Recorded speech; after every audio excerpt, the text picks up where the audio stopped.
দেখছেন সেটিও কমেন্ট করে জানাবেন। তো আজকে আমাদের এই পর্বে আমরা ধারাবাহিকভাবে একটি একটি করে আয়াত তেলাওয়াত করব, মানে আয়াতের অনুবাদগুলো পড়ব, আর হচ্ছে সেটির রেফারেন্সগুলো দিব যে এটি কোন সূরার কোন আয়াত। এভাবে আমরা প্রতিটি আয়াত সম্পর্কে বিশ্লেষণ বিশ্লেষণ করব। তো ঠিক আছে, আমরা মূল আলোচনায় চলে যাই।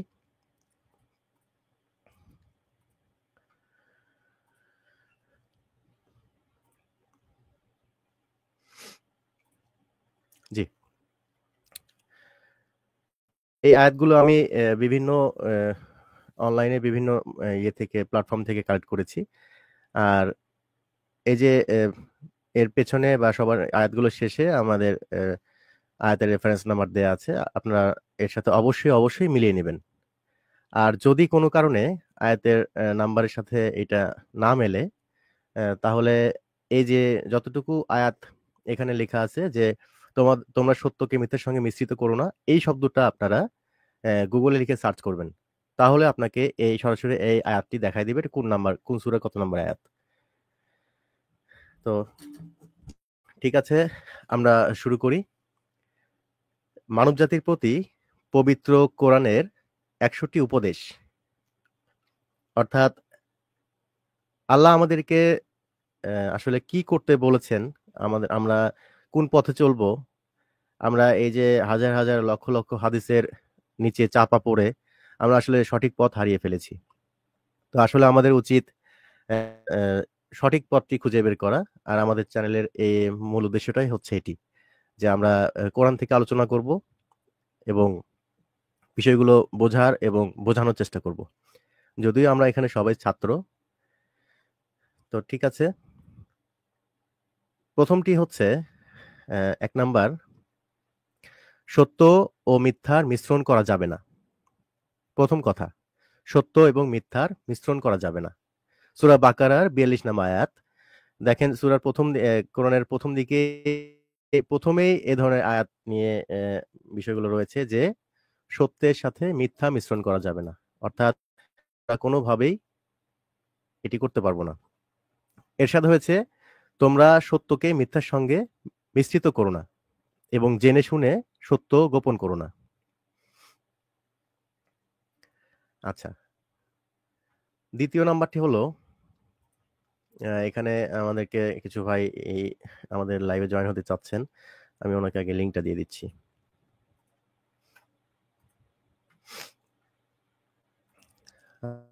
2 নাম্বারটি হলো, সৎ কাজ নিজে করে এবং আহ, নিজে করো এবং অন্যকে করতে বলো। এরশাদ হয়েছে, তোমরা কি মানুষকে সৎকর্মের নির্দেশ দাও আর নিজেই বিস্মৃত হও। মানে এইটা কিন্তু খুবই গুরুত্বপূর্ণ একটা বিষয়, এই যে এই এই আয়াতটা। কারণ এই যে আমরা যে লাইভটা করতেছি, এটা সত্যি না যে আমরা লাইভ করতেছি, আমরা এগুলো তুলে ধরার চেষ্টা করতেছি, অনেক কথা আমরা বলতেছি, কিন্তু আমরা কিন্তু নিজেরাই এটা ভুলে যাই। এটা কিন্তু খুবই মারাত্মক একটা অপরাধ। এবং সে বিষয়ে আল্লাহ তাআলা একটা আয়াতি নাজিল করেছেন। তো তোমরা যে মানুষকে সৎকর্মের নির্দেশ দিচ্ছ অথচ তোমরাই ভুলে যাচ্ছ, এটা কিন্তু আসলে আমাদের জন্য খুবই দুঃখজনক। তো এটা আমাদের মাথায় রাখতে হবে।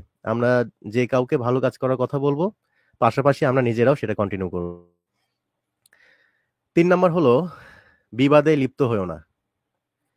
বিবাদে লিপ্ত হয়েও না, অর্থাৎ ঝগড়া বিবাদে নৈরাজ্য সৃষ্টি করো না পৃথিবীতে।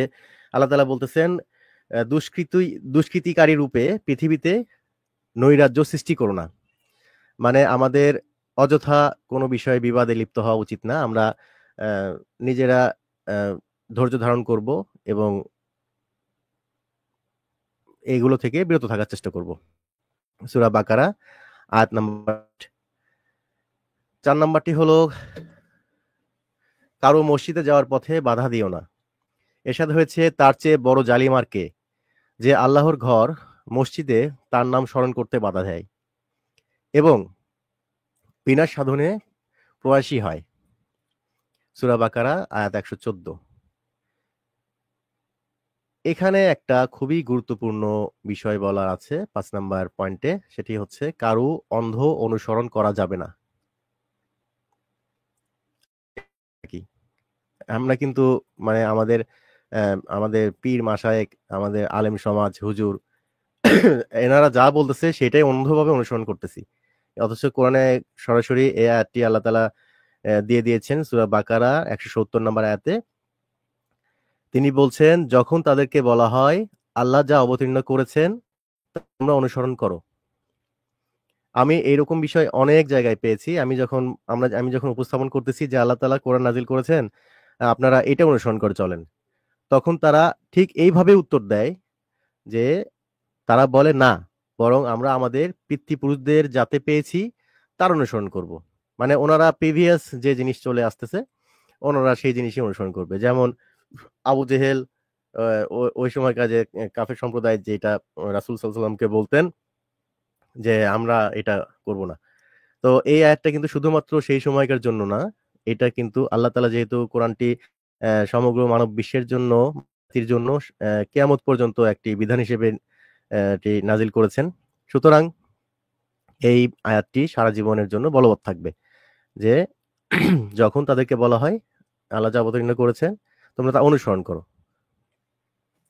যাই হোক, আমি প্রতিটা বিষয় আমি শর্টে বলে যাব, অনেকগুলো পয়েন্ট বলতে হবে। প্রতিশ্রুতি ভঙ্গ করো না। মানে আপনি যদি কাউকে ওয়াদা দেন, সেই ওয়াদা বা অঙ্গীকার ভঙ্গ করা যাবে না।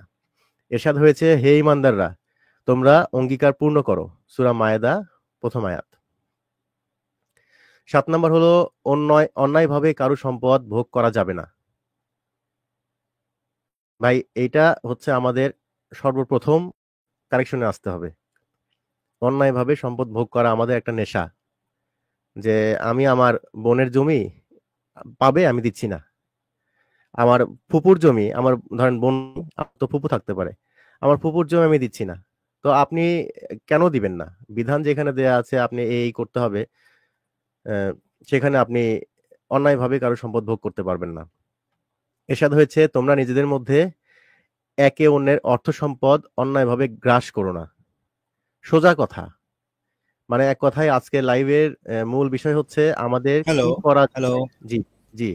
ভাই বলছিলেন তোমরা আগের পয়েন্ট কোনটা যেন? অন্যায়ভাবে কারো সম্পদ ভোগ করো না। জি,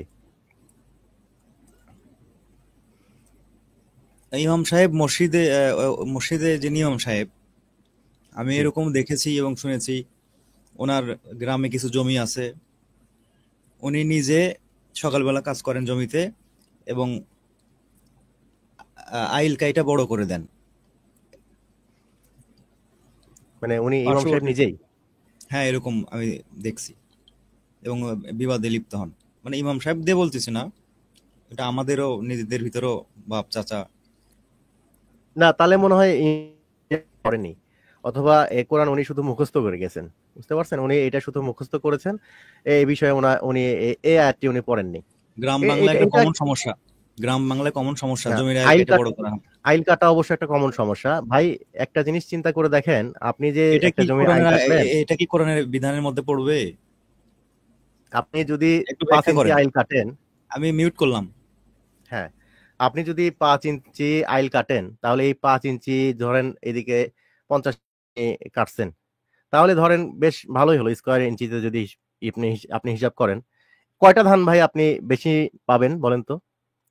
অথচ আল্লাহ যদি চান, আপনি যদি ঠিক থাকেন, ওই অর্থ থেকে হাজার গুণ বেশি ধান বা ফসল আপনার যে রিয়েল যে জায়গা এখান থেকে হতে পারে। কিন্তু আপনার আমার ইমান নাই ভাই, আমাদের বিশ্বাস ঠিক নাই। আমরা ভাবতেছি এখানে যদি আমি আরো 10 ফিট জায়গা যদি এরকম 5 ইঞ্চি করে কাটতে পারি, আমার এখানে আরো একটু 5 আটি আমাদের ধান বেশি হবে। তাই না? আসলে তা না। ধানের জিনিসটা বিষয় না, আসলে এখানে অন্য এটা আমি বিষয়। এটা আমি আসলে উদাহরণ দিলাম আর কি। জমি একটু স্কোয়ার করা গেলে, বড় করা গেলে বিক্রির সময় ভালো প্রফিট হয়। একই কথাই হলো, দুইটাই লাভজনক বিষয় না? আপনি হয়তোবা এমনও হইতে পারে যতটুকু জমি আপনার আছে অতটুকুরই দাম বেশি হতো। সেখানে আপনি এই যে অন্যায় করলেন একটা। আচ্ছা যাক, ঠিক আছে, আমরা এগুলো থেকে বেঁচে থাকার চেষ্টা করবো ইনশাল্লাহ। ৮ কোরআনের নাম্বারটা হলো আয়াতগুলো সীমা লঙ্ঘন। কোরআনের হ্যাঁ, হ্যাঁ ভাই, কোরআনের আয়াতগুলো আমাদের বাস্তবিক জীবনে আমরা যে ধরনের কাজকর্ম করি, ঠিক তার সঙ্গে রিলেটেড, প্রাসঙ্গিক বিষয়গুলো তার সঙ্গে রিলেটেড যে জিনিসগুলো আমরা করি, আমরা আমরা হয়তো ভাবি যে মসজিদে কোরআন তেলাওয়াত করলাম, নামাজ পড়লাম, রোজা করলাম, এখানেই শেষ। আসলে এরকম নয়। ওখানে আমি কি করতেছি, জমিতে কি করলাম, আমার কর্মক্ষেত্রে কি করলাম, আত্মীয় স্বজনের কথা বলতেছেন সেই সময় কি করলাম, অথবা আমরা এই যে লাইভ করার পরে আমরাই কি করতেছি, এগুলো হ্যাঁ, সমস্ত আমি কিছুর সঙ্গে আমি এই যে একটু আগে 2 নাম্বারটাই তো এটা বললাম, যে সৎ কাজ নিয়ে লোকে করতে বলো। তুমি সৎ কাজ, আমরা সৎ কাজের নির্দেশ দিচ্ছি, অথচ আমরা যে আল ঠেলতেছি, এটা ভাই হয় না ভাই, এরকম করে কি হয় বলেন? আচ্ছা, তাহলে আহ, আমরা 8 নাম্বার পয়েন্টে যাই। আর আরেকটা বিষয়, এই যে পয়েন্টগুলো এখানে আহ, আমি যতটুকু পারছি কালেক্ট করেছি, তো প্রতিটা জিনিস আমাদের জীবনের সাথে, এমন কোনো এখানে উদ্ভট কোনো আয়াত নাই যে এই জিনিসগুলো করা যাচ্ছে না বা বুঝতেছি না। আবার সবচেয়ে দুঃখ লাগে আমাদের আলেম সাহেবরা যখন বলেন যে আহ, আপনি নিজে কোরআন পড়লে কোরআন বুঝবেন না, আপনি পথভ্রষ্ট হবেন। এই কথাটা ভাই যখন ওনারা বলে, আমার এতটা দুঃখ লাগে, মানে বুঝি না। আপনি ভুল বুঝবেন, কোরআনের ভুল ব্যাখ্যা আপনি ভুল বুঝবেন। আচ্ছা ঠিক আছে, সীমা লঙ্ঘন করা যাবে না, তোমরা সীমা লঙ্ঘন করো না, নিশ্চয়ই আল্লাহ সীমা লঙ্ঘনকারীদের ভালোবাসেন না। ভাই এখানে কোন বাচ্চা, মানে কোন কোন বয়সের লোক এই কথাটা বুঝবে না বলেন তো? এখানে এই যে এখানে বলছে তোমরা নিজেদের মধ্যে অন্যের সম্পদ, অর্থ সম্পদ অন্যায়ভাবে গ্রাস করো না, এই কথাগুলো বুঝবো না কেন? মানে এইখানে না বোঝার শব্দটা কোথায় আমি তো বুঝতেছি না। আমাকে আপনারা যদি কেউ লাইভে থাকেন যারা এই শব্দটা বুঝতে, দয়া করে আমাকে লাইভে জানাবেন যে আপনি বুঝতেছেন না। ঠিক আছে? তো এই না বোঝার মতো এখানে কিন্তু কোনো কথা আল্লাহ তাআলা কোরআনে বলেন নাই। আর যেগুলো কিছুর উপকর্থে আল্লাহ তাআলা ব্যবহার করেছেন সেই শব্দগুলো শুধুমাত্র কোনো কিছুকে উদাহরণ হিসেবে তিনি দেওয়ার জন্য ওটা ব্যবহার করেছেন। সেই বিষয়ে আমাদের যাওয়ার তো প্রয়োজন নাই ভাই। আমি যে আজকে এই 100 আয়াত যতটুকু আমি পারছি আরকি বের করেছি। তো এইটুকুর উপরই আমরা আমল করি না। পরেরটা পরে দেখব।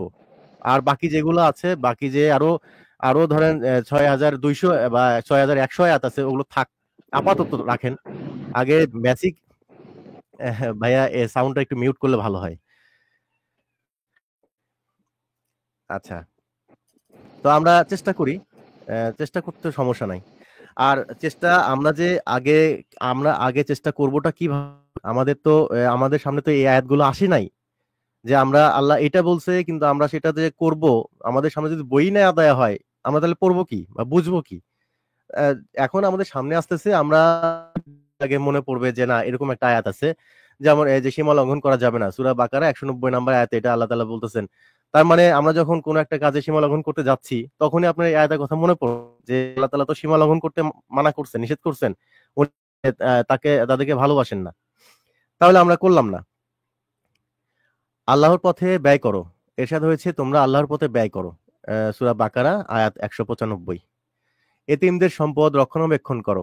আমরা ভাই সবচেয়ে খুশি মনেই এতিমদের সম্পদ ভক্ষণ করি, খুব মানে খুবই শান্তিতে, কারণ ওর তো আর কেউ নাই। ওর ওর নামে ওর পক্ষ থেকে মামলা করার জন্য তো কেউ নাই। আর ও তো নিজেই এতিম, ছোট বাচ্চা। এতিমকে ছোটরাই তো এতিম। তার মানে খুবই সুযোগ, মানে এটা এর থেকে ভালো সুযোগ আর হইতে পারে না যে আমার আমার আমার বড় ভাইয়ের ছেলে এতিম, আমার ভাই মারা গেছে, আমার ভাইয়ের ছেলেটা, আমার আমার যে বড় ভাইয়ের যে সম্পদ আমি অন্যায়ভাবে সেটাকে ভক্ষণ করতেছি। এর চেয়ে বড় মানে অন্যায় আর কি হতে পারে? ঋতুস্রাবের সময় সহবাস পরিহার করো। আচ্ছা, এটা একটা কমন ব্যাপার, এটা আমরা মেনে চলবো ইনশাল্লাহ। শিশুকে 2 বছর বুকের দুধ খাওয়াও। আমরা অনেকে আমি আমাদের যদি যাই হোক, সবার জন্যই কথাটা বলতেছি, অনেকে মনে করে যে আমাদের ওয়াইফ বা আমাদের যে শিশুর মা, সে যদি তার বুকের দুধ বাচ্চাকে খাওয়ায় তাহলে তাদের ফিটনেস নষ্ট হয়ে যাবে, হ্যান ত্যান, এরকম কিন্তু অনেক বিষয় প্রচলিত আছে। অথচ এখানে এটা একটা আদেশমূলক বিষয়, যে শিশুকে 2 বছর দুধ খাওয়াটা তার হচ্ছে একটা অধিকার, তার হক। তাকে যে কোনো ভাবে আপনাকে এটা খাওয়াতে হবে, এটা আমি মনে করি। আমি আয়াত পড়ে আমি এইটুকু বুঝছি যে 2 বছর পর্যন্ত দুধ তাকে পান করাতেই হবে। না পাইলে না আসলে সেটা ভিন্ন কথা, কিন্তু যদি আপনার সেটা সামর্থ্য থাকে, ওটা ওনাকে বাচ্চাকে খাওয়াতে হবে। যদি আপনি সেটা তা না করেন, তাহলে তার হক নষ্ট করলেন। খুবই সতর্ক থাকতে হবে বিষয়ে। আমরা প্রায়ই দেখি গরুর দুধ আমরা সব খেয়ে ফেলি, বাছুরের জন্য কিছুই না রাখি না। না না, সব খেতে পারবো না। আমরা গরু থেকে খাচ্ছি ঠিক আছে, কিন্তু এরকম সবাই সব খায়ও না। এরকম আসলে করে না। আমি আমি দেখছি গ্রামে যখন, তখন আমি দেখছি আহ, কিছুটা গরু বাচ্চার জন্য রেখে দেওয়া হয়। আবার যারা ফার্মে গরু পালতেছে তাদের জন্য আলাদা করে বোতলে উঠে তাদের একটা বেলাতে খাইতে যে পরিমাণ খাবার প্রয়োজন ততটুকু পরিমাণ তাকে খাওয়ানো হয়। এরকম জুলুম আসলে আছে, এরকম জুলুমকারীও আছে, কিন্তু আহ, আছে, অল্প স্বল্পই আছে। সৎ শাসক নির্বাচন করো। সৎ শাসক কোথায় পাবেন ভাই? সৎ শাসক যদি থাকতো তাহলে তো ন্যায় বিচার প্রতিষ্ঠা হতো। এটা আসলে আমাদের দেশে থেকে এই শাসক নির্বাচন করা খুবই কঠিন। এখন এটা আমাদের কি করতে হবে? আমাদের পরিবারের উপরে এটা বিষয়টাকে নিয়ে যাওয়া যেতে পারে, যে আমরা পরিবারে আমরা একজন মানে মূল যে দায়িত্বে থাকবে তাকে আমরা যে তাকে সেই দায়িত্বটা দিতে পারি। এটা পরিবার থেকেই করা যেতে পারে। আর রাষ্ট্রীয়ভাবে এটা করা বাংলাদেশে সম্ভব কিনা আমার জানা নাই। সূরা বাকারা আয়াত 247। ধর্ম নিয়ে বাড়াবাড়ি করো না। ধর্ম নিয়ে বাড়াবাড়ি নয়। এরশাদ হয়েছে দিনের ব্যাপারে কোনো জবরদস্তি নেই। মানে দিনের ব্যাপারে আমি যে কেউ কোনো জবরদস্তি নেই, কেউ কোনো বিষয়ে এই বিষয়ে কোনো বাড়াবাড়ি করতে পারবো না। আর এদিকে যদি কেউ ইসলাম ত্যাগ করে তাকে গুলি করে হত্যা করো, তাকে জবাই করো, যেখানে পাও সেখানে হত্যা করো। উম, এটা তো আমাদের দায়িত্ব না, এটা আল্লাহ তাআলা নিজেই দায়িত্ব নিয়েছেন। যে যে ইসলাম থেকে খারিজ হয়ে যাচ্ছে বা বের হয়ে গেল, তার দায়িত্ব আপনার না, সেটা সেটা তার দায়িত্ব আল্লাহ তাআলা নিজেই নিয়েছেন। আর রাসূল রাষ্ট্রপ্রধানের সাল্লাল্লাহু রাষ্ট্রপ্রধান বা কাজী, যিনি প্রধান বিচারক হবেন ইসলামী বিশ্বের রাষ্ট্রপ্রধান অথবা কাজী, এই আইনটা উনি বাস্তবায়ন করবেন। না, উনি আমরা সেই ব্যক্তিগতভাবে আমরা ব্যক্তিগতভাবে গিয়ে অমুক এই করছে, আমরা ওখানে গিয়ে তাকে আক্রমণ করবো, এরকম না। আক্রমণ করবো না। এটাই, যে আমরা রাস্তায় নেমে গেলাম লাঠি বৈঠা নিয়ে, যে না আজকে যেখানে পাও হত্যা করো, কোরআনের আয়াতে আছে। ভাই ওইটা কোনো যুদ্ধের ব্যাপারে বলা ছিল, তারা যুদ্ধের একটা আইন ভঙ্গ করছে, তাই যেখানে পাও হত্যা করো, সেটা আলাদা হিসাব। আপনি এখন সেইটা নিয়ে রাস্তায় মানুষের উপর ঝাঁপায়ে পড়বেন, এটা তো ভাই হবে না। শান্তি শান্তি প্রতিষ্ঠা করেন। ইসলাম, ইসলাম সালাম ইসলাম, এগুলো হচ্ছে শান্তির একটা প্রতীক। সুতরাং আমরা এগুলো থেকে বিরত থাকবো ইনশাল্লাহ। মানুষের নিঃস্বার্থ উপকার করো। প্রতিদান কামনা করে দান বিনষ্ট করো না। ভাই আমরা 5 টাকা দান করে আবার ওই যে গরিব মানুষটাকে দিলাম তাকে বলি বাবা দোয়া করেন, দোয়া করেন। আপনি আবার কিসের দোয়া করেন? আপনি দান করবেন হচ্ছে আপনি আহ, আল্লাহর সন্তুষ্টির জন্য। দোয়া কেন করতে হবে? তাই দোয়া না করলে কি দান কবুল হবে না? নাকি না, বিষয়টা কি আসলে আমি বুঝি না। যে তাকে দান না করলে দোয়া কবুল হচ্ছে না বা টাকা দিয়ে দোয়া কেনা এরকম। নাকি এরকম? সেটাই। মার্কেটিং এর মতো টাকা দিয়ে দোয়া দোয়া মানুষ সব আচ্ছা, কিনে নেওয়া হচ্ছে। সব কেনা নেওয়া হচ্ছে। না, এটা তো হচ্ছে না। প্রতিদান কামনা করার কোনো প্রয়োজন নাই। আচ্ছা, 16 নম্বরে আসতেছে অন্যের বিপদে সাহায্য করো।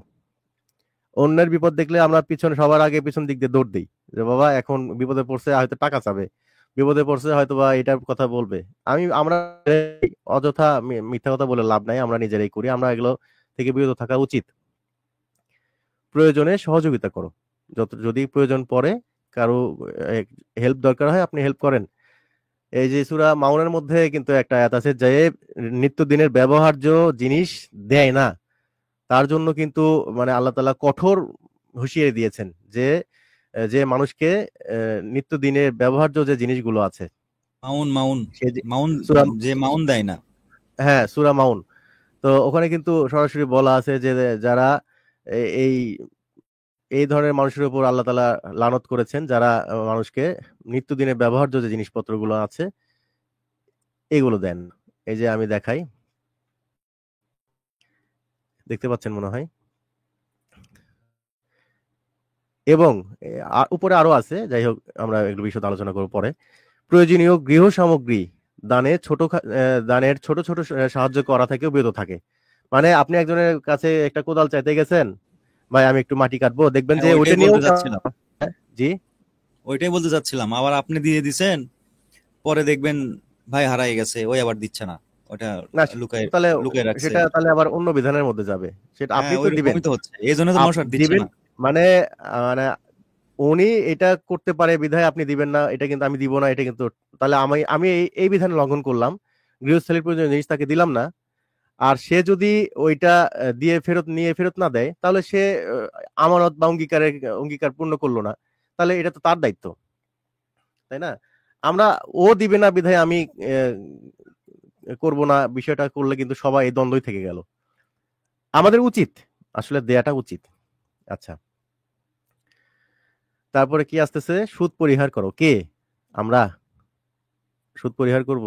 সুদ গ্রহণ করতে নিষেধ করছে আল্লাহ।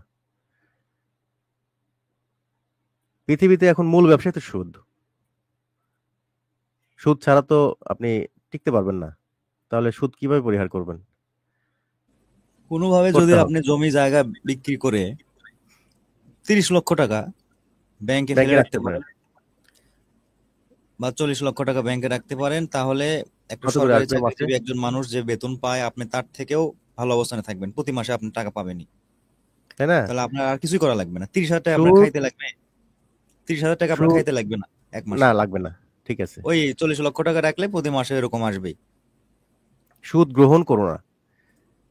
মানে কেন বলা কত আছে সুন্দর, বিষয়টা? একটা কত সুন্দর গরিব সুবিধা। মানুষ, হ্যাঁ, একটা গরিব মানুষ আপনার থেকে টাকা নিয়ে গেল, তার কষ্ট বা সমস্যা, তাকে এমন ভাবে চক্রবৃদ্ধি সুদের ফেললেন যে একটা সময় সে ঘর ছেড়ে পালাতে হয়, যখন কিস্তি তুলতে যায়। তখন মানে জুলুম, এক কথায় এটা একটা জুলুম। এটা আগেও ছিল, ব্রিটিশ আমলে দাদন ব্যবসা ছিল একটা, এরকম কাঠের বক্সের মতো নিয়ে বসে থাকতো, আমাদের গুরুজনরা এটা দেখেছেন। ওই মহাজনী মহাজনী যে দাদন ব্যবসা আর কি, টাকা দিত, আহ, তারপরে জমি টমি করতো, নিয়ে নিত।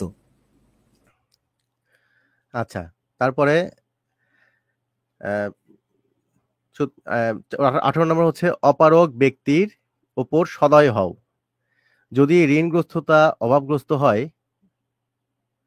তবে সচ্ছলতা আসা পর্যন্ত সময় দাও। মানে ঋণ গ্রহীতা যদি অভাবগ্রস্ত হয়, এই যে দেখেন সুদের সাথে রিলেটেড আয়াত আসছে এটা। তাহলে এই যে ঋণ গ্রহীতা, এই ঋণ গ্রহীতা মানে আবার কি? আপনি সুদের কথা বাদ দিচ্ছেন, আবার ঋণের কথা বলতেছেন, তাহলে কেমন করে হলো? হ্যাঁ, হলো, সেটা হচ্ছে কর্জে হাসানা, যেটাকে বলা হয় উত্তম ঋণ। মানে আপনি আহ, তাকে উপকার করছেন টাকা দিয়ে, কিন্তু সে কোনো না কোনো কারণে দিতে পারতেছে না টাকাটা ফেরত, তখন তার সচ্ছলতা আসা পর্যন্ত তাকে সময় দেওয়া উচিত। কিন্তু ভাই, এই যে আগে যেটা বলেন কোদাল নিয়ে হারাই ফেলছি বলে, এরাও তো টাকা নিয়ে হারাই গেছি বলে। তো হারাই ফেলছি বলে বা খুঁজে পাওয়া যায় না আসলে। মানে কোরআন হলে তো, যদি আমরা সবাই একইভাবে ফলো করে চলি, তাহলেই পৃথিবীতে শান্তি প্রতিষ্ঠা করা সম্ভব।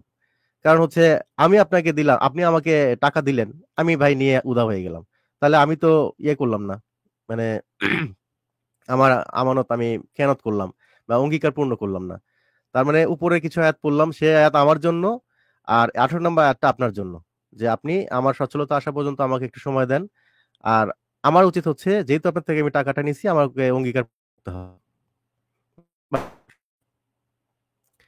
হিসাব সংরক্ষণ করো। এরশাদ হয়েছে ঋণের বিষয়ে লিখে রাখো। মানে ঋণের বিষয়ে লিখে রাখতে বলা হয়েছে। মানে যেন, কেন লিখে রাখতে হবে? যদি পরবর্তীতে ধরেন 1 বছর পর ওই কথাটা আপনার মনে নাও থাকতে পারে, যে আপনি কত টাকা দিয়েছেন, আমি কত টাকা আমি নিছি। না না, এটা সুতরাং এটা ঠিক, এটা, এটা ঠিক, রাষ্ট্রীয় আইনে যেটা আছে 300 টাকা হ্যাঁ, স্ট্যাম্পে 2 লাখ 3 লাখ টাকা লক্ষ টাকা ধার নিলে সেটা লিখে রাখাই ভালো। এটা এটা রাষ্ট্রীয় আইনে এটা আছে, এটা সঠিক, কোরআনও ওই একই কথাই বলছে। হ্যাঁ, হ্যাঁ, এটা এটাই আসলে সঠিক, এটাই ঠিক। কিন্তু তা জি, হয় না। এখন আমি আপনার থেকে টাকা ধার নিতে নিতে গেলাম, ভাই এটা আবার 300 টাকা স্ট্যাম্পে লিখে দিতে হবে, আর আমি দিয়ে দিব, তো এরকম হয়। আসলে দুই হুম, পক্ষের হুম, এটা হুম। মানতে একটা প্রেস্টিজের ব্যাপার হয়, হয়ে হয়ে দাঁড়ায়। কিন্তু এটাই সঠিক। আচ্ছা, তাহলে এরপরে আসতেছে আমানত রক্ষা করো। এরশাদ হয়েছে আমানত রক্ষা করো, ওই একই কথাই। মানে আমি আপনার থেকে টাকা নিয়ে, এটা তো আমি আমানত হিসেবে নিলাম, দিছেন আপনি আমাকে, ঠিক আছে, ওইটা রক্ষা করতে হবে আমাকেই।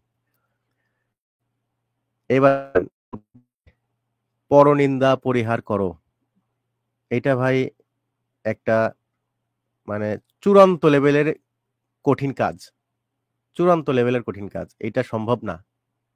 মানে সাধারণ মানুষের পক্ষে এটা করা, চিরাচরিত নিয়ম অনুযায়ী যারা আমরা চলতেছি, আমাদের পক্ষে এটা সম্ভব না। কোনো না কথার ফাঁকে আমরা মানুষের নিন্দা করি। তাহলে এখানে না, আল্লাহ কি বলতেছে? এখানে এখানে একটা বিষয় কি, ধরেন আপনি একটা কাজ করেনই নি, হুম হুম। আমি সেটা বলে বেড়াচ্ছি, এটা পরনিন্দা। কিন্তু আপনি আমার ব্যাপারে গঠনমূলক সমালোচনা করতে পারেন। গঠনমূলক সমালোচনা আর পরনিন্দা এক না। আপনি আমার আমার ভালো গঠনমূলক ভালো সমালোচনার হ্যাঁ মধ্যে আমার আপনি কি, আমার আমরা করতে পারি কি, যে আপনি আমার ভুলগুলো দেখে দিতে পারেন যে আপনি হ্যাঁ আমার এটা ভালোর এটা ভুল জন্য, আমার করছেন। কল্যাণের জন্য হ্যাঁ হ্যাঁ। আহ, গঠনমূলক সমালোচনা করা যেতে হ্যাঁ। পারে, কিন্তু সেটা আর আপনি কি পরনিন্দা নয়। করলেন, আমার আমার এই ভিডিও দেখে গিয়ে আমার পিছনে আমাকে নিয়ে ষড়যন্ত্র করতেছেন, প্ল্যান করতেছেন বা নিন্দা করতেছেন, এ বেশি বোঝে, হ্যাঁ সে একটু আলেমের চেয়ে বেশি বোঝে, নানান ধরনের কথা বলতেছেন। এইটা এইটা হ্যাঁ ঠিক আসলে বলছেন, গ্রহণযোগ্য না। পরনিন্দার পিছনে স্বার্থ থাকে, আর গঠনমূলক সমালোচনার পিছনে ওই ব্যক্তির কল্যাণ নিহিত থাকে। নিত থেকে কারো গোপন তথ্য অনুসন্ধান করো না এবং পরনিন্দা করো না। আচ্ছা, এটা সূরা বাকারা 283, হ্যাঁ হ্যাঁ ঠিক আছে, 283 নাম্বার আয়াতে এটা দেয়া আছে। আমি আবার বলতেছি, যদি কোনো কারণে আয়াত নাম্বার ভুল হয়ে থাকে বা খুঁজে না পান, তখন এই পুরা এই আয়াতটুকু লিখে গুগলে সার্চ করবেন, হুবাহু আপনি সূরার নাম্বার পেয়ে যাবেন। আচ্ছা, এই পরনিন্দা বিষয়ে আমি আরেকটা আয়াত দেখাতে চাচ্ছি। সেটি হলো সূরা হুমাজা 104 নাম্বার সূরার প্রথম আয়াত। দুর্ভোগ এমন প্রত্যেক ব্যক্তির জন্য যে সামনাসামনি মানুষের নিন্দা করে এবং অসাক্ষাতে দুর্নাম করে। আমি যদি আরো সহজ করে বলি, দুর্ভোগ প্রত্যেকের যে সামনে নিন্দা করে এবং পেছনে গীবত করে। এইটা নিয়ে আল্লাহ তাআলা একটা সূরাই নাজিল করছেন, সূরা হুমাজা। ঠিক আছে, যে এই শুধুমাত্র দুইটা বিষয় বলা আছে এখানে। একটা হচ্ছে গীবত, পরনিন্দা করার ব্যাপারে, আরেকটা হচ্ছে যে ধন সম্পদ গণনা করে, জমা করে এবং বারবার গণনা করে। কঠিন হুঁশিয়ারি দেয়া হয়েছে। সে মনে করে তার ধন সম্পদ তার কাছে চিরকাল থাকবে, কখনো না, তাকে নিক্ষেপ করা হবে হুতামায়। তুমি কি জানো সেটি কি? তা হলো আল্লাহর প্রজ্বলিত আগুন, যা তার হৃদয় পর্যন্ত গ্রাস করবে এবং চতুর্দিক থেকে পরিবেশন করে রাখা হবে দীর্ঘায়িত স্তম্ভ সমূহে। তাহলে দেখেন, এই শুধুমাত্র এই তিনটা বিষয়কে মেন টার্গেট করেই, দুইটা বিষয়কে টার্গেট করে, একটা হচ্ছে পরনিন্দাকারী, আর একটা হচ্ছে যে সম্পদ গণনা করে, জমা করে এবং গণনা করে, এই দুইটার জন্য একটা সূরাই নাজিল করা হয়েছে। আর 9 আয়াত সূরা নাজিল করা হয়েছে শুধুমাত্র এই দুই টাইপের বিষয়ের জন্য। তো যাই হোক, এটা নিয়ে আমরা আবার একটা আলাদাভাবে একটা লাইভ করব। আচ্ছা, এখন আরেকটা যেটা, আহ, আচ্ছা, ভাইয়েরা কমেন্ট করতেছে, আমি আসলে, ও ভাই আমরা তো, আমি বুঝতে পারিনি, আপনারা অনেকেই কমেন্ট টমেন্ট করতেছেন। আমি তো আসলে ওই যে আমার ওই পেজে থেকে কথা বলতেছি, আমি লাইভে পেজে আসতে পারিনি। আবার অনেকে দেখতেছি লাইভে এসেছেন। আহ, আহ, আচ্ছা, আপনারা যুক্ত থাকেন, আমরা ইনশাল্লাহ আমি আমি আপনাদের সবার পড়তেছি, আমি সঙ্গে কথা। পড়তেছি, ভাই লিখেছেন, ভাই এই লাইভ চালাই যাবেন মৃত্যুর আগ পর্যন্ত। বেলাল ব্যাপারী সম্ভবত উনি। হ্যাঁ, হ্যাঁ ভাই, হ্যাঁ ভাই যাই হোক, লিখেছেন, আপনাদের এই কোরআন মাজিদের কথা শুনে ভালো লাগে, লাইভ সব সময় চালায় যাবেন। হ্যাঁ ভাই, অনেক ধন্যবাদ। এটা আপনারা আসলে আমাদের আমাদের সঙ্গে থাকবেন। অনেক বড় পাওয়া যে আমরা অন্তত কোরআনের কিছু কিছু আয়াত আপনাদের সামনে তুলে ধরতে পারতেছি। আসলে এটা কতটুকু আমরা সহিভাবে করতে পারতেছি জানি না, কিন্তু আমরা চেষ্টা করতেছি, আমরা যেন মানে তথাকথিত ইসলামে যে বিষয়গুলো নিয়ে আলোচনা করা হয় না, এই বিষয়গুলো আমরা সামনে তুলে নিয়ে আসার, যে আমরা আমরা যারা আহ, অল্প হলেও কোরআন পড়তে পারি এবং বাংলাটা অন্তত বুঝি, তারা যেন আমাদের মূল যে বিষয়গুলো এগুলোর উপর অটল থাকতে পারি। জাস্ট এই কারণে আমাদের এই লাইভ, ইনশাল্লাহ আমরা চেষ্টা করে যাব যতদিন হ্যাঁ সম্ভব। কোনো আলেম, আলেম সাহেব বা আলেম সমাজের প্রতি আমাদের কোনো ই নাই, না না না, মানে কোনো রকম আক্ষেপ নাই, বিদ্বেষ কোনো নাই, আক্ষেপ নাই। বিদ্বেষ নাই, বা তাদের সাথে আমাদের কোনো শত্রুতাও ইনফ্যাক্ট নাই, তারা। ইনফ্যাক্ট আমার ভাই কোরআনের হাফেজ, সে হাদিস ছাড়া কিছু বোঝে না, এরকম আমাদের পরিবারেও আলেম আছে। ওনারা আহ, এক কথায় আহলে হাদিস এরকমও আছেন, আমাদের একেবারে রিলেটিভ ব্লাড কানেকশন এমন মানুষও আছে। আমরা আমরা এরকম, আমরা নিজেদের মধ্যে আমাদের বাড়িতে আলোচনা হয় বলে আমরা কোরআন, আমরা কোরআন কেন আমরা নিজেরাও দাওয়াত দিয়েছি। ওনারা একটু সিনিয়র বয়োজ্যেষ্ঠ, এরকম হয়েছে, তাই কোনো ই নাই, কারোর প্রতি কোনো বিদ্বেষ নাই। আমরা জাস্ট আমাদের কাজ যেটুকু সেটুকু করে দেওয়ার হ্যাঁ, চেষ্টা, আমরা আপনারা আমাদের মোট সঙ্গে কথা থাকবেন। মোট কথা আমরা আমরা এই জিনিসটা পড়তেছিলাম বা আমরা স্টাডি করতেছি, ভাবলাম যে সেগুলো শেয়ার করা যায় এবং যেহেতু কোরআন থেকে বলতেছি, সুতরাং আমাদের ভয় পাওয়ার কোনো বিষয় নাই বা টেনশনও করার কোনো বিষয় নাই। আমরা সরাসরি কোরআনের আয়াত তুলে ধরতেছি এবং সেটার প্রাসঙ্গিক তুই একটা কথা বলতেছি যে এর সাথে এটা রিলেটেড বা এরকম বা সোজাসুজি বলা যাচ্ছে, যেমন যারা সামনে পেছনে নিন্দা করে তাদের দুর্ভোগ, এই কথার আবার আমি ব্যাখ্যা বা বিশ্লেষণ করার জন্য হুজুরের কাছে যাইতে হবে নাকি ভাই? এইটুকু বোঝার মতো তো জ্ঞান আল্লাহ তাআলা আমাদের দিয়েছেন। তো আমাদের মূল বিষয়টা হচ্ছে এইরকমই আর কি। তো আপনারা আমাদের সাথে থাকবেন ইনশাল্লাহ। আচ্ছা, আমি কথা না বাড়াই, পরনিন্দা পরিহার করো। আচ্ছা, সকল নবীর প্রতি বিশ্বাস স্থাপন করো। এখানে কিন্তু খুবই গুরুত্বপূর্ণ বিষয়। সব নবীর প্রতি বিশ্বাস স্থাপন করতে হবে। এখন এটা শুনতেও খারাপ লাগে, সেটা কি আমরা শুধুমাত্র আমাদের রাসূল সাল্লাল্লাহু আলাইহি সাল্লাম আমাদের শেষ নবী, আখেরি নবী অথবা হচ্ছে বিশ্ব নবী বলে আমরা শব্দ দিয়ে শুধুমাত্র তাকে নিয়ে আমরা হইচই করি, আর বাকি সব নবীরা কোথায় গেলেন? আর কোরআনে যে আরো বাকি সব নবীদের নাম বলা আছে, রাসূলদের নাম বলা আছে, আরো 25 জন মিনিমাম, বা মতান্তরে আরো কিছু কম বেশি হতে পারে, এরকম সংখ্যা দেয়া আছে। তো সব নবীর উপরই আমাদের বিশ্বাস স্থাপন করতে হবে। আমরা যদি মনে করি যে ঈসা আলাইহিস সালাম খ্রিস্ট ধর্ম প্রবর্তক, এটা আমাদের অনেকে, আমরাও নিজেরাও ভুল বুঝতাম। ঈসা আলাইহিস সালাম কখনোই খ্রিস্টান ধর্মের প্রবর্তক না। মুসা আলাইহিস সালাম কখনোই ইহুদি ধর্মের প্রবর্তক না। আবার কি বলে, ইয়াকুব নবী বলেন, ইব্রাহিম নবী বলেন, তারা সর্বদাই এই ইসলামই প্রতিষ্ঠা করে যাওয়ার চেষ্টা করছে, মানে শান্তি প্রতিষ্ঠা। ইসলাম অর্থ শান্তি, সালাম ইসলাম, মানে এই শান্তি প্রতিষ্ঠা করার চেষ্টা করে গেছেন।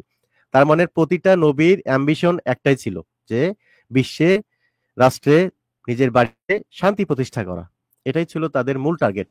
সুতরাং যেহেতু সব নবীর থিম একই ছিল, সুতরাং আমরা সব নবীকে সমানভাবে বিশ্বাস করতে পারি এবং সমানভাবে সম্মান করব। শুধু সব নবীর, আমাদের সমস্ত নবীর এজেন্ডা, যেটাকে মানে ইংলিশে বলা হয় এজেন্ডা, বা তাদের লক্ষ্য একটাই, সেটা হচ্ছে জি, রেসালাতের ঐক্যধারা ধরে রাখা।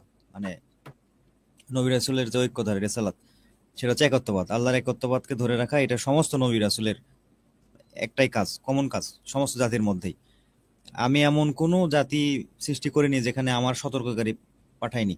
কিছু কিছু নাম তোমাকে বলেছে, কিছু কিছু নাম তোমাকে বলিনি। পৃথিবীর হ্যাঁ, ইতিহাসে, সুদীর্ঘ ইতিহাস এতই, এটা এতই ব্যাপক আর এতই, এর পরিধি এতই বড় যে কোরআনে মাত্র কিছু নবীর, সম্মানিত নবীর নাম আসছেন। সবাই সম্মানিত, কেউ কারোর থেকে ছোট না। সূরা ইয়েতে আছে, আহ, আমরা আহ, এই মুহূর্তে স্মরণ নাই, ওখানে বলা আছে আমরা, আমি আমার নবীদের মধ্যে, রাসূলদের মধ্যে কাউকে পার্থক্য করি না। পার্থক্য করে এটা আপনার আমরা সবসময় মুসা পুরা- আলাহিসাল্লাম, একটা ইন্টারেস্টিং ব্যাপার, আমরা সবসময় মুসা আলাহিসাল্লাম এবং ওনার ব্যাপারে বলি, কিন্তু ওনার ভাই যে একজন রাসূল, বা ওনাকেও যে প্রত্যাদেশ বা ওহী দেওয়া হয়েছে, ওনার কথা আমরা একদম মনে রাখি না। সবসময় ওনার কথাই বলি। আমাদের সমস্ত নবীদের ব্যাপারে জানা উচিত। এমনকি একজন জুলকিফল নামে একজন নবীর কথা বলা হচ্ছে। হুম, হুম। এই ধরনের নাম আমরা মানে খুবই কম, বেশিরভাগ মানুষ জানেন, কিন্তু অধিকাংশ মানুষ এটা জানেন না। তাই আমাদের উচিত সমস্ত নবীর নাম অন্তত, যদি বলা হয় কুইজ প্রশ্নের মতো, যে কোরআনে কয়টা নবীর নাম আছে, আপনি কি এক নিঃশ্বাসে বলতে পারবেন? এর একটা জ্ঞানের পরিধি, এখানে কোনো কিছু তেমন কোনো কিছু নয়। আর এটা জ্ঞানের পরিধি বাড়ানোর জন্য আমাদের জানা উচিত। ধন্যবাদ। হ্যাঁ, আচ্ছা দেখেন, ওই যে আপনি যেটা বললেন যে নবী রাসূলের বিশ্বাসের বিষয়টা, এটা পার্থক্য করি না। এই যে দেখেন এখানে, এটা সূরা বাকারার 286 নম্বর আয়াত। রাসূল তার রাব হতে তার প্রতি যা অবতীর্ণ হয়েছে তা বিশ্বাস করে। এর আগে কিছু বিষয় আছে, আমি মূল বিষয়, এই মূলটাই বলতেছি। মানে কে কে মুত্তাকি বা কে কে মানে সুসংবাদ প্রাপ্ত, তাদের বিষয়ে বলা হচ্ছে কথাটা। এবং মুমিনগণ, তারা সবাই আল্লাহকে, তার মালাইকাকে মানে ফেরেশতাদেরকে, তার গ্রন্থসমূহকে এবং তার রাসূলগণকে বিশ্বাস করে। মানে রাসূলগণকে, এখানে কিন্তু আমি যে এর আগে যে আয়াতটা দেখালাম ওইটা কিন্তু এটাই এটাই মিন করতেছে, হ্যাঁ ভাই, রাসূলগণকে। আমাদের এখানে একটা কমেন্ট আসছে, যদি একটু পড়তেন। আচ্ছা, একটু আহ আমরা তারা বলে, আমরা তার রাসূলগণের মধ্যে কেউকেই, মানে কাউকেই পার্থক্য করি না। এবং তারা বলে, আমরা শুনলাম এবং স্বীকার করলাম, হে আমাদের রব, আমরা আপনারই নিকট ক্ষমা প্রার্থনা করছি এবং আপনার দিকেই শেষ প্রত্যাবর্তন। মানে এখানে কিন্তু স্ট্রেট বলা আছে, আমরা তার রাসূলগণের মধ্যে পার্থক্য করি না। আর আমরা মসজিদের মধ্যে শুধু আল্লাহর পাশে হচ্ছে রাসূল মুহাম্মদ সাল্লাল্লাহু আলাইহি সাল্লামের নাম লিখে রেখে দেই, কিন্তু ভাই আর আর নবীদের নাম কোথায় গেল? এরকম আছে তো, লা ইলাহা ইল্লাল্লাহ মুহাম্মাদুর রাসূলুল্লাহ, লা ইলাহা ইল্লাল্লাহ মুসা কালিমুল্লাহ, এরকম অনেক আছে। লা ইলাহা ইল্লাল্লাহ আরেক হচ্ছে যে কি জানো, কেউ আল্লাহর বন্ধু, কেউ আল্লাহর হচ্ছে আল্লাহ, হ্যাঁ, হ্যাঁ, এরকম অনেক বেশ কয়েকটা ইয়ে ইব্রাহিম আছে। খলিল, হ্যাঁ, হ্যাঁ লা তাহলে ইলাহা ইল্লাল্লাহ ইব্রাহিম খলিলুল্লাহ, এরকম আছে, অনেকেই খলিলুল্লাহ, আছে। হ্যাঁ। তো আমরা সবসময় তাহলে এগুলো ভাই, ফলোই করি না, আমরা খালি মোহাম্মদ যদি, রাসূলুল্লাহ, মোহাম্মদ রাসূলুল্লাহ হ্যাঁ, এটাই। যদি তো যদি আমাদের আমরা, পার্থক্য করা উচিত নয়, কোরআন অনুযায়ী আমাদের পার্থক্য করা উচিত নয়, আমাদের সব মানে সমস্ত নবী এর ব্যাপারে আমাদের ভালোভাবে একেবারে জানা উচিত। হ্যাঁ, তো আমরা যদি আপনি মসজিদে কমেন্টটা লাগাতেই যদি হয়, একটু পড়তেন। হ্যাঁ, যদি মসজিদে লাগাতেই হয় তাহলে সব নবীর নামই লাগান, সমস্যা নাই তো। আপনি ঈসা নবীর নাম লাগালেন মানে কি আপনি খ্রিস্টান ধর্ম প্রবর্তন করতেছেন, প্রচার করতেছেন? না, উনি তো আল্লাহ তাআলার মরিয়ম পুত্র ঈসা, উনি তো আল্লাহ তাআলার নবীদের মধ্যে একজন সেরা নবী, মানে খুবই গণ্যমান্য একজন নবী ছিলেন। চিন্তা করতে পারেন যে পুরো কোরআনে মোহাম্মদ সাল্লাহ সাল্লামের মেয়ের নাম আসছে কি? না, ওনার মায়ের নাম আসছে? না, ওনার বাবার নাম? কিছুই নাই। কিন্তু সবচেয়ে বেশি আসছে মরিয়ম, বিবি মরিয়মের নাম, ঈসা নবীর মায়ের নাম সবচেয়ে বেশি বার শুধু আল্লাহ। শুধু আসছে বলতেছেন কি, ওনার নামে তো পুরা সূরাটাই নাজিল করা আছে, তাই না? 19 নম্বর সূরায় যে সূরা মারিয়াম, তো ওনার নামে মানে একটা নবীর মাতার নামে একটা সূরাই নাজিল করা আছে। তাহলে শুধুমাত্র মোহাম্মদ সাল্লাল্লাহু সাল্লামকে আমরা তো লাফালাফি করি, আর এই বাকি যে নবীদের কথা আল্লাহ কোরআনে বলতেছেন তাদেরকে আমরা বাদ দিয়ে দিচ্ছি। না, এটা তো আসলে তাহলে বিরোধিতা হয়ে যাচ্ছে। এই যে জাকারিয়ার কথা বলা আছে এখানে, তাই না? আর আরো অনেক বিষয় আছে। যাই হোক, এগুলো নিয়ে আলোচনা করলে অনেক দীর্ঘ হয়ে যায়, অনেকে বিরক্ত হন যে এত কথা বলার কি দরকার আছে ভাই, মূল পয়েন্টে আসেন। হ্যাঁ, ঠিক আছে, তারপরও কথা প্রসঙ্গে আসলে কথা না বললে এটা কমপ্লিট হয় না। আচ্ছা, 23 নম্বরে বলা হচ্ছে আল্লাহ চেষ্টা অনুযায়ী প্রতিদান দেন, আল্লাহ সাধ্যের বাইরে কারো উপর বোঝা চাপিয়ে দেন না। সে তাই পায় যা তার অর্জন, মানে কি সে তাই পায় যা তার অর্জন। আরেকটা আয়াতে বলা হচ্ছে মানুষ কি যা চায় তাই পায়। এ- তো তারপরে আয়াতে বলা হচ্ছে মানুষ তাই পায় যা সে চেষ্টা করে। আল্লাহ নিজেই বলতেছে মানুষ যা ইচ্ছা করে, মানুষ যা চায় সেই কি তাই কি সে পায়? সে তো তা পায় না। পরে আয়াতে আল্লাহ আবার বলতেছেন যে মানুষ তাই পায় যা সে চেষ্টা করে। তাহলে আপনি যেটা অর্জন করবেন সেটাই আপনার পাওয়া। ঠিক আছে? তার মানে এই জিনিসটার উপরে আপনি অন্যকে দোষ দিতে পারবেন না যে ওর জন্য এই হয়েছে তার জন্য হয়েছে না। এটা সরাসরি আপনার উপর নির্ভর করবে। আপনি কি চাচ্ছেন, চেষ্টা করতেছেন, কি চাচ্ছেন, কি করতে ভবিষ্যতে কি চান, বিনিময়ে কি চান, এটা আপনার উপর নির্ভর, আমার উপর নির্ভর। আল্লাহ বিচ্ছিন্নতা পছন্দ করেন না। এরশাদ হয়েছে তোমরা পরস্পর থেকে বিচ্ছিন্ন হও না। মানে তো এটা আল ইমরানের 103 নম্বর আয়াত, যে তোমরা আল্লাহর রজ্জুকে শক্তভাবে ধারণ করো এবং পরস্পর বিচ্ছিন্ন হও না। তাহলে ভাই, আজকে আমাদের দেশে যদি আমরা সার্চ করি যে আমাদের টোটাল কতগুলো, মানে ইসলামিক দল কতগুলো, আমাদের ক্যালকুলেটরে জায়গা হবে না। যে ছোট বড় মিশায়ে যদি আমরা হিসাব করতে যাই, মানে মূল দলই 100-150 পার হয়ে যাবে, যেগুলো আলোচনায় আসে সামনে। আর ছোট ছোট যে আরো কত রকমের মানে আছে, তার তো অভাব নাই। সবাই আলাদা আলাদা। আজকে এই লাইভ শুরু করার আগে আমরা আলোচনা করতেছিলাম যে এই যে অনেক সময় এই যে কি বলে হোয়াটসঅ্যাপ গ্রুপের কথা বলতেছে অনেকে, বা সংযুক্ত হয়ে কাজ করার কথা বলতেছে। আহ, আমার কাছে মনে হয় সংযুক্ত হয়ে বা গ্রুপ করে এগুলো করার প্রয়োজন নাই।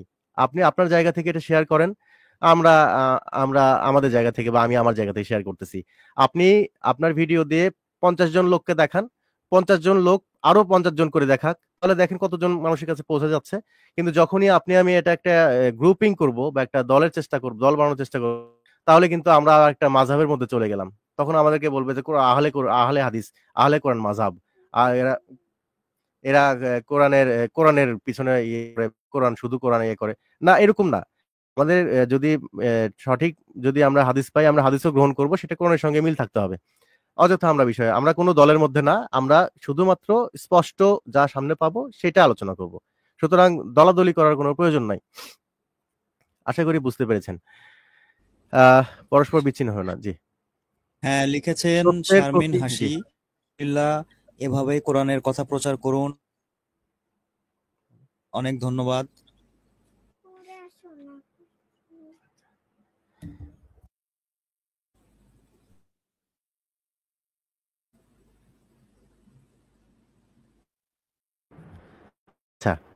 25 নম্বরে বলতেছে আল্লাহ তাআলা, আহ, এটা সূরা ইমরানের 104 ওই পরের আয়াত আর কি। এখানে বলতেছে সত্যের প্রতি আহ্বানকারী থাকা চাই, সত্যের প্রতি আহ্বানকারী থাকা চাই। এরশাদ হয়েছে তোমাদের ভেতরে এমন একটি দল থাকা উচিত যারা ভালো কাজের প্রতি আহ্বান জানাবে, সৎ কাজের আদেশ দেবে এবং মন্দ কাজ থেকে নিষেধ করবে। খুবই ভালো কথা। এটা তো আমরা এটাই তো করতেছি, এটাই তো করার চেষ্টা করতেছি, যারা ভালো কাজের প্রতি আহ্বান জানাবে। আমরা চেষ্টা করতেছি নিজে করার, প্রথমত নিজে করতে হবে, নিজে চেষ্টা করতে হবে, নিজে নিজে ঠিক থাক, আপনি ভালো তো জগৎ ভালো। আমরা আগে নিজে চেষ্টা করব, তারপর আহ্বান জানাবো যে আপনারাও আসেন, করেন, সৎ কাজের প্রতি আদেশ এবং মন্দ কাজ থেকে বারণ করবে। আমরা আজকে যে লাইভটা করতেছি এই প্রতিটা বিষয়গুলো যদি আমরা একবার করে স্টাডি করি, তাহলেই আমাদের মাথার মধ্যে বিষয়গুলো ঢুকে যাবে। আর আমি আশা করি ইনশাল্লাহ যারা যারা এই বিষয়টাতে ইন্টারেস্টেড, মানে এই কোরআন আল্লাহ তাআলা কি বলেছেন এই বিষয়ে নিয়ে লাইফ লিড করতে চাচ্ছেন, আমার মনে হয় এই 100টা আয়াত যদি আপনারা চর্চা করেন বা আমরা যদি চর্চা করি রেগুলার, আমার মনে হয় আর বেশি কিছু প্রয়োজন হওয়ার কথা না। আর প্রয়োজন হলে তো আরো আয়াত আছে, সেটা তো পরের হিসাব। আচ্ছা, কোমল ভাষী হও, এরশাদ হয়েছে রূঢ় ভাষা ব্যবহার করো না। মানে আমরা অনেকের সময় যে খারাপ আচরণ করি বা আজে বাজে আচরণ করতে, খারাপ জোরে বা রূঢ় ভাষা ব্যবহার করতেছি, এটা আসলে উচিত না। ধৈর্য ধারণ করতে হবে, বুঝাই বলতে হবে। সৃষ্টি জগতে আল্লাহর অনুসন্ধান করো। এই যে দেখেন সাইদ ভাই, আমাদের কিছুটা রিলেভেন্ট কিছু আয়াত আসছে যে এই বিশ্বের বিস্ময় ও সৃষ্টি নিয়ে গভীর চিন্তা ভাবনা করো। এখন যদি আমরা আকাশ তারা নিয়ে হ্যাঁ, যদি হ্যাঁ, হ্যাঁ, ইব্রাহিম তাকাই আলাইসাল্লাম, বা ইব্রাহিম চিন্তা করি, আলাইসাল্লাম। হ্যাঁ, যদি আমরা আকাশ নিয়ে বা তারা নিয়ে বা যদি সৃষ্টি নেচার নিয়ে গবেষণা শুরু করি, আপনাকে আমাকে পাগল বলতে বাধ্য, মানে পাগল ইব্রাহিম বানাই আলাইসাল্লাম ফেলবে। উনি উনি তো এগুলোই লক্ষ্য করলেন। উনি অ্যাস্ট্রোনমি নিয়ে করলেন, গভীর চিন্তা জি, করলেন। অ্যাস্ট্রোনমি নিয়ে উনি সূর্য নিয়ে গভীরভাবে চিন্তা কোরআনেই আছে, করলেন, এগুলো সূর্য নিয়ে। কোরআনেই আছে। হ্যাঁ, কোরআনের আয়াতেই আছে এটা, যে উনি সূর্যকে মনে করলেন এটি মনে হয় আমার সৃষ্টিকর্তা, আমার রব, এইটাতে সবচেয়ে বড় পাওয়ার, ক্ষমতার উৎস। তাহলে হয়তোবা এটি আমাদের সবচেয়ে বড়, মানে এটি ইনি এই নেচার, সবচেয়ে বড়। প্রকৃতি, হ্যাঁ, প্রকৃতি হ্যাঁ, থেকে দেখার পরে, অনুধাবন করার পরে সৃষ্টিকর্তাকে স্মরণ করা, বা উনি এগুলো পরিচালনা করেন, এগুলো ভাবা, এগুলো বলা হচ্ছে। আর হ্যাঁ, নূহ আলাইহিস সালাম উনি তো একজন আবহাওয়াবিদ। আমার মতে উনি একজন আবহাওয়াবিদ, হ্যাঁ, জিওগ্রাফার বা ভূগোলবিদ। তাছাড়া উনি কিভাবে ভাবলেন, করলেন? উনি হ্যাঁ, ওনাকে অবশ্যই ভাবতে হয়েছেন যে একটা জলোচ্ছ্বাস বা একটা সুনামির মতো কিছু আসতে চলেছে। উনি একজন নবী রাসূল, মাথা খাটায় কাজ আহ, করেন, এটাই সত্য। ওনাদেরকে জাদু শিক্ষা দেওয়া হয় না, ওনারা ন্যাচারাল সোর্স থেকে এগুলো বের করেন এবং আল্লাহ ওই ধরনের ক্ষমতা তাদের দেন। তারপরে একজন নবী নবী হন। অনেক এই কঠোর কথা পরিশ্রম যখন করে মাথা খাটায় করেন এই ওনারা। কথা যখন বললেন, আমি ওই যে রাসূল সাল্লামকে আসলে উম্মি ছিলেন কিনা এই বিষয়ে একটা কথা বলতেই হয়, বা উনি আসলে কি সাধারণ। আরেকটা হাদিসে আমি দেখছি ওনাকে নাকি জমজম কূপের পানি দিয়ে সিনা চাক করে ওনাকে ক্লিয়ার করা হয়েছে, কলজা বের করে রেখে হার্ট সবকিছু বের করে ভিতরে ধুয়ে ধুয়ে ওনাকে পরিষ্কার করা হয়েছে। আমার কাছে মনে হয় এটা যদি হাদিসই হয়ে থাকে, আমি কোরআনে এরকম আয়াত এখনো পাইনি, যদি হাদিসই হয়ে আছে, থাকে, এরকম আয়াত আছে, কোরআনে একটা আয়াত আছে। আচ্ছা তাহলে আমাকে একটু দেখাবেন, আমি তবে ওইটি পাইনি। ওইরকম ওইরকম করে না, ওইরকম করে না। মানে হাদিসে যেভাবে বলা হচ্ছে আমার মনে হয় এরকম ওইরকম করে না। ওটা না। ঠিক আছে, এটা ওইরকম হওয়ার কথা না। উনি একজন নিতান্তই ভালো মানুষ ছিলেন এবং একজন যোগ্য ব্যক্তি ছিলেন নবুয়ত পাওয়ার জন্য, বিধায় ওনাকে আল্লাহ তাআলা নবী বানাইছেন। ইব্রাহিম আলাইহিস সালাম একজন যোগ্য ব্যক্তি ছিলেন, যদিও তার বাবা পুরোহিত হোক সমস্যা নাই, কিন্তু তার তাকে আল্লাহ তাআলা যোগ্য মনে করেছেন বিধায় তিনি তাকে নবুয়ত দান করেছেন। আমার কাছে এটা মনে হয় তারা এই যে সুদৃঢ় চিন্তার অধিকারী ছিলেন, তারা গবেষণা করতেন, তারা শিক্ষিত ছিলেন, তাদের ধ্যান ধারণা ছিল মানে হাই থট মাইন্ডেড যাদেরকে বলা হয়, মানে উচ্চ মাত্রার চিন্তা ভাবনা তারা করতেন, বিধায় তাদের উপরে এই বিষয়গুলো নাজিল হয়। আপনি আমিও করেন, চেষ্টা করেন, তাহলে এই যে গবেষক বা বিজ্ঞানী যারা নতুন কিছু উদ্ভাবন করে মানুষের কল্যাণ সাধিত করে সমাজে এখন পর্যন্ত, এনারাই হচ্ছে শিক্ষক। এনাদেরকে আরবিতে এক প্রকার রাসূল বলা হয়। অনেক নবী, ইদ্রিস আলাইহিস সালাম, ইতিহাস থেকে জানা যায় উনি ওনার সভ্যতা সম্প্রদায়েরা গার্মেন্টস অর্থাৎ কাপড় বোনার যে কল, সেটা হুম করেছেন। হুম অনেক নবী আচ্ছা, রাসূলই অনেক বিজ্ঞান বা প্রকৃতি জ্ঞানের সঙ্গে যুক্ত ছিলেন এবং তারা সেসব খুব ভালোভাবে জানতেন। হ্যাঁ, আমরা পরের পয়েন্টে যাই। পরের পয়েন্ট হচ্ছে নারী পুরুষ সবাই তার কর্মফল পাবে। হ্যাঁ, এটা ঠিক আছে, এটা কর্মের কর্মের কথা যেহেতু সব এখানে আছে। সময় যদি খেয়াল করে দেখবেন, মুমিন হও, মুত্তাকি হও, এরকম আমরা বলে থাকি বা আমরা শুনে থাকি, কিন্তু কোরআনে অনেক জায়গায় আছে, অসংখ্য জায়গায় আছে মুমিনা নন, মানে মুমিন নারী এবং মুমিন পুরুষ সমানভাবে আল্লাহ তাদেরকে সম্বোধন করে ডাকছেন আর কি, বলেছেন যে সবাই কর্মফল পাবে। হুম হুম। এমনকি ঈসা আলাইহিস সালামের মা মরিয়মকে ওখানে আরবিতে উল্লেখ আছে, উনি হচ্ছে ওনার কাছে ওহী আসছে। হ্যাঁ, ওনার কাছে ওহী আসছে, তারপরে পবিত্র আত্মা আসছেন ওনার কাছে ঈসা আলাইহিস সালামের সুসংবাদ নিয়ে। হ্যাঁ, সেক্ষেত্রে ওনাদেরকে আউলিয়া বলা হয়েছে, ওনাকে ঈসা আলাইহিস সালামের মাকে আউলিয়া বলা হয়েছে, অনেক মর্যাদা দেওয়া হয়েছে। কাজেই আচ্ছা। নারীরা এবং হ্যাঁ পুরুষরা সমানভাবে সৎকর্ম করলে তারা ফল পাবে, এটা হচ্ছে কোরআনের হ্যাঁ, বক্তব্য। মানে আমরা পুরুষরা শুধু 70টা হুন নিয়ে থাকবো আর নারীদের জন্য কি কিছুই না? তাইলে কেমন হলো আরে ভাই? নাই, 70টা হরের কথা কোরআনে নাই, হাদিসে আছে, আছে। কিন্তু ব্যাখ্যাটা ভুলভাবে আছে। যাই হোক, আহ, নারীদের 25 জন্য নাম্বার আছে, হচ্ছে নারীদের জন্য ব্যবস্থা আছে। হুর অর্থ সঙ্গী, তো এটা তো সবারই হতে পারে, তাই না? হ্যাঁ, নারী পুরুষ আচ্ছা। উভয়ের সঙ্গী। আচ্ছা, প্রাপ্তদের উত্তরাধিকারীদের সম্পদ বুঝিয়ে দাও। মানে আপনার যদি পরিবারের কোনো ইয়ে থাকে, মৃত ব্যক্তি থাকে, তার সম্পদ, তার যে অধিকারী আর কি, তাকে সঠিকভাবে বুঝিয়ে দিতে বলছে। মৃতের সম্পদ তার পরিবারের সদস্যের ভেতরে বন্টন করতে হবে। সূরা নিসা আয়াত 7। মানে কেউ মারা আমি গেলে আমি তার সম্পদ আমি আমি মারা গেলে আমার বউকে আমার আব্বা আম্মা বা আমার বোনেরা কি বের করে তার দিবে। প্রাপ্য বুঝিয়ে দিবে না দিবে না, বের করে নাকি দিবে, ওভাবে বাপের বাড়ি পাঠিয়ে দেবে? পাঠাই দিবে, এই এই 100% পাঠাই সমস্যা দিবে। এই সমস্যা আপনার যদি বাংলাদেশের হাজার হাজার আপনার যদি মানুষের। কোনো ছেলে সন্তান না থাকে, তো তাহলে তো কোনো কথাই নাই। আর যদি থাকে তাহলে কোনোটা কোনোভাবে আর কি, হয়তো বা কিছু অংশ বা কিছুটা পাবে। আর যাই হোক, আবার আমার বোন বিধবা হলে আমি কিন্তু আবার ছাড়বো না। মানে কি ছাড়বেন না? মানে আমার বোন শ্বশুর বাড়ি থেকে কি পাবে সেগুলো সব নিয়ে আসতে হবে, এরকম করে আমি লড়বো। আইনি লড়াই আমি ঠিকই লড়বো। হ্যাঁ, আবার আবার আমি মারা গেলে আমার বউকে আমার পিতামাতা সবকিছু প্রাপ্য বুঝিয়ে দিয়ে বাপের বাড়ি পাঠাবে কিনা, সেটার ব্যাপারে আমি আবার কোনো আগ্রহী দেখাচ্ছি না। নিজের ব্যাপারে 16 আনা। হ্যাঁ, পরবর্তীটা।